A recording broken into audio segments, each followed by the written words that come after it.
anak-anak, setelah belajar dengan Ibu Silmi dan Ibu Depi, mari belajar dengan Ibu Gina tentang globalisasi dan sikap cinta tanah air.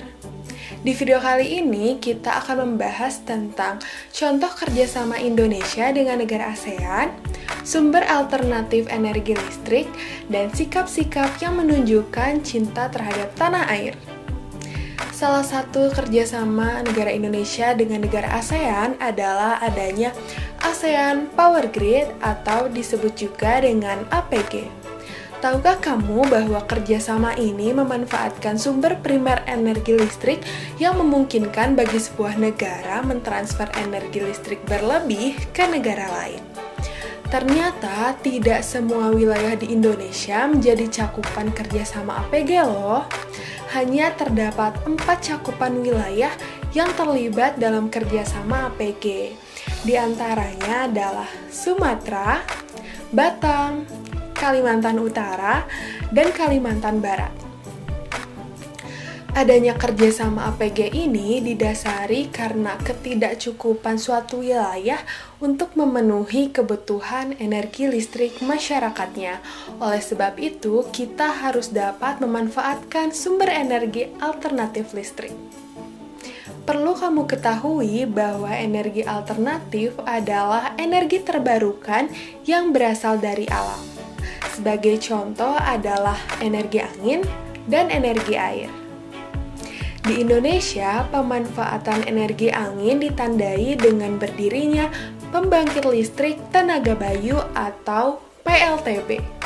Sebagai contoh, PLTB Sidrap, PLTB Nusa Penida, dan PLTB Tolo 1 Jeneponto. Adapun cara kerja PLTB yakni angin yang masuk memutar bilah turbin, kemudian putaran atau gerak bilah turbin akan memutar generator, lalu generator akan menghasilkan energi listrik dan listrik dapat dialirkan atau didistribusikan ke masyarakat luas. Selain PLTB, terdapat PLTA atau pembangkit listrik tenaga air loh. Contoh PLTA yang ada di Indonesia adalah PLTA Saguling, PLTA Jatiluhur, dan PLTA Cibadak, serta PLTA Cikalong. Adapun cara kerja PLTA tidak jauh berbeda dengan PLTB, yakni air yang masuk dari waduk atau bendungan akan memutar bilah turbin, kemudian putaran atau gerak bilah turbin akan memutar generator, lalu generator menghasilkan energi listrik dan akhirnya listrik dapat dialirkan atau didistribusikan ke masyarakat. Berdasarkan paparan tersebut, kita patutnya menyadari listrik haruslah digunakan secara bijaksana.